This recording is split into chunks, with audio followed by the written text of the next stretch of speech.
Most of you know my story, but at the time I was driving a truck. Marlo was a school teacher, and I foolishly quit my job driving a truck to pursue another opportunity full time. Now, never mind that I had zero income coming in, but I had the philosophy that if I'm around more people, I think I'll be more successful. So since I'm at work at night and everybody else is at home, and then when they're at home, then I'm at work. So I just got to get rid of this job thing, and went to work and quit my job without telling my wife that I was going to do that. So you can imagine, for those of you that are married, that didn't go very well. And if you're brand new to network marketing, and if you're not married yet, I'm just going to go ahead and tell you, don't do that. And needless to say, that was September of 2004. By March of 2005, when we heard about VEMA, we were $70,000 in credit card debt. My wife's student loans came due. Now, I only went to college 2.5 days, so I didn't rack up a lot of debt in those 2.5 days. So I didn't really have all the student loans to pay off. And behind on the house payment, car payments. And one morning, I'm figuring it up, and I thought, man, I think we're like 6 weeks from losing our house. And, I mean, like that wouldn't dawn on you before the fact that you have zero income and the same amount of bills. But, you know, sometimes you just don't look at things because you don't want to see them, really. So it's easy just to ignore it. And then I'm thinking, wow, how am I going to tell Marla this one? She's not going to be very happy with me at all if we're living in a box in 6 weeks. And so I'm trying to figure out, all right, now what am I going to do? And I'll be honest, the only thing I could think to do is pray. And they always say you have not because you ask not. I think you have not because you don't ask just direct enough sometimes. I think God thinks, you really don't want it, apparently. And I just said, you know what? I need an opportunity. I didn't ask for the money. I didn't ask for God to do it for me. I asked for an opportunity. And son of a gun if I didn't go to dinner with Ruth and Jeff Elliott that night. Now that's a story in and of itself, in that I'm trying not to talk about my business because my wife tells me, you do not mention our business to these people. They're nice people. You've run off all of our family and friends. Do not mention.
An opportunity to change my life. I'm going to tell you what, generally what I found in life, if you pray for a blessing, I'll tell you where it's usually found. In your work shoes. Don't expect a handout. Expect to go to work. This isn't hard. I mean, I've drove a truck, I've been a laborer, I've installed carpet. Those are hard. Getting an opportunity every day to positively impact people's lives, that is not hard. Is it challenging occasionally? Yes, because it's a people business. We always say the best part about our business is the people. The worst part about our business is the people. And so, if you were looking for an opportunity, if you're here today wondering, is this for me? You have an opportunity right here to change your life. But the only person that will determine your success is you. And I knew that. Ruth and Jeff gave us that opportunity. They didn't do it for us. They've been great leaders, and they've been great friends, and they've been great running mates that sometimes when we can't be strong, they're there for us. Sometimes when they couldn't be strong, we're there for them. But you know what? I didn't ever ask them to do it for me. And so when we started in Vima, I decided I'm going to go share with every single person I know. And whenever you drive a truck for 12 years, you're all by yourself, you don't know a whole lot of people. I had 52 people on a list when I started. And I decided there are a certain number of yeses on this list, there are a certain number of nos. I don't know who's who. I don't know who's going to be interested. I don't know if anybody's going to be interested. But I can't control if they say yes or no. But I can control if I pick up the phone and call them. And so I called every single person on that list.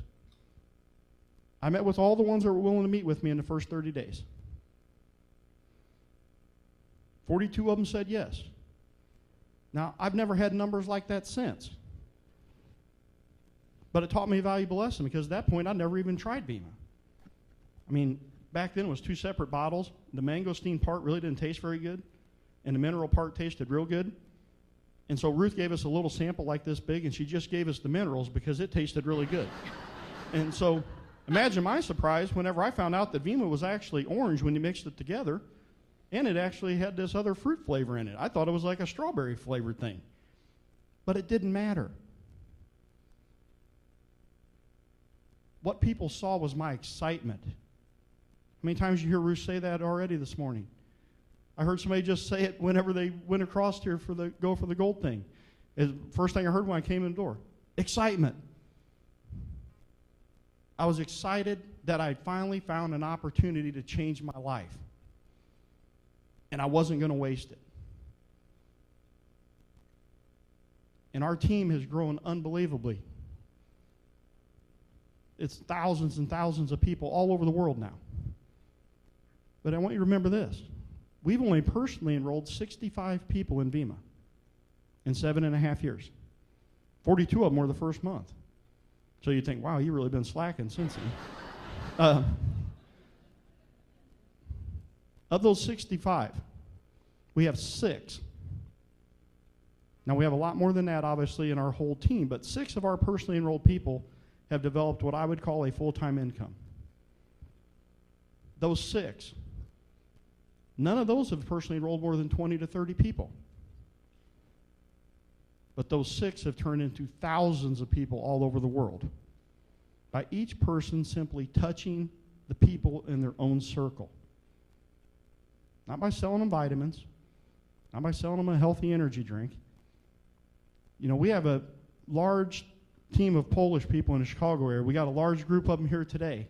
And I love this group because they taught me a lesson.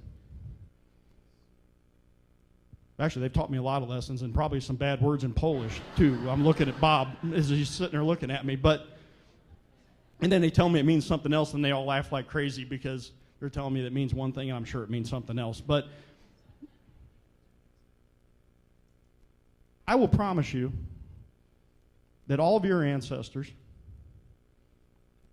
and maybe you yourself, they didn't come to the United States of America, get off the boat or the plane, or whatever, and hit the ground and kiss it and say, "Thank God I found the land of liquid vitamins. I found a healthy energy drink. I know my life is going to be better." Might it be? Yes. Why did every single person came here? Because America is the land of what? Opportunity.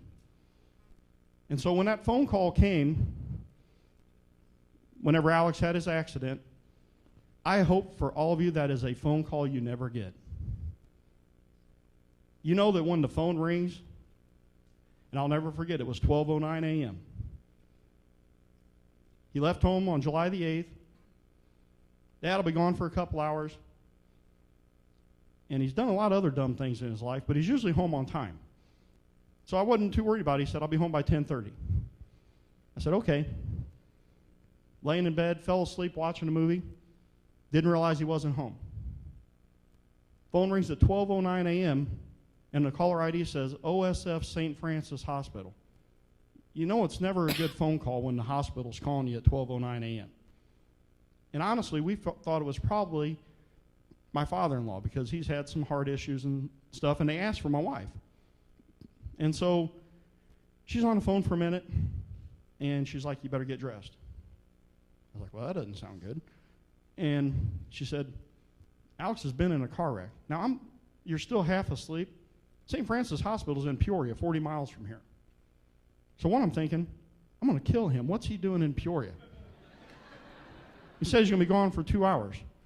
And so that's what you're thinking. I said, well, what happened? I don't know. They said he was in a car accident in Peoria.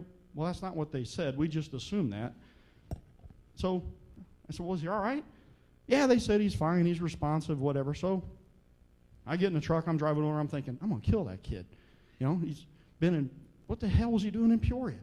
Is all I'm thinking. And then it dawned on me, she said that it was the chaplain that called. I thought, why would a chaplain call from the hospital? So I called her back and said, who'd you say called? She said, the chaplain. I said, he's not dead, is he?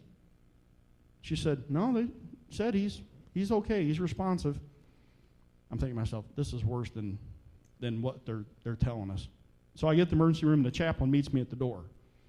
I'm thinking, that probably isn't a good sign either. They take me off in their room, and he says, we'll be right back with you in a second. I still really don't know what happened. I know he was in an accident. And he comes back in a little bit. He goes, well, he's in x-ray getting CAT scans and stuff.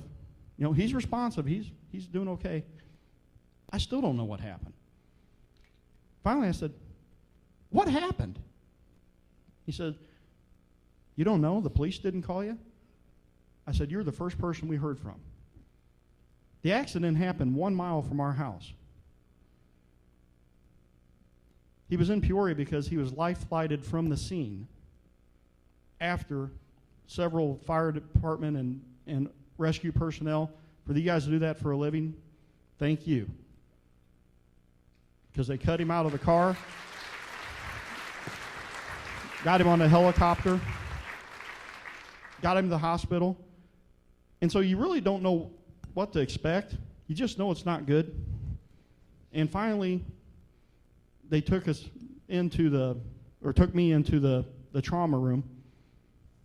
And nothing prepares you for seeing your child laying there in shock, legs broke right here, both of them, screaming, crying, shaking like crazy. And at that time, you think, oh my God, what are we going to do?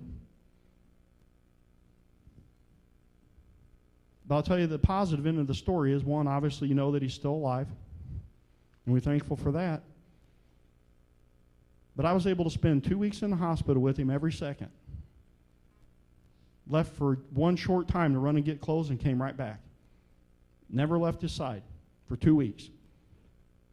Got home, never left his side for a week. Did we have a lot of stress with a lot of other things? We did. But I'll tell you one thing I never had to worry about.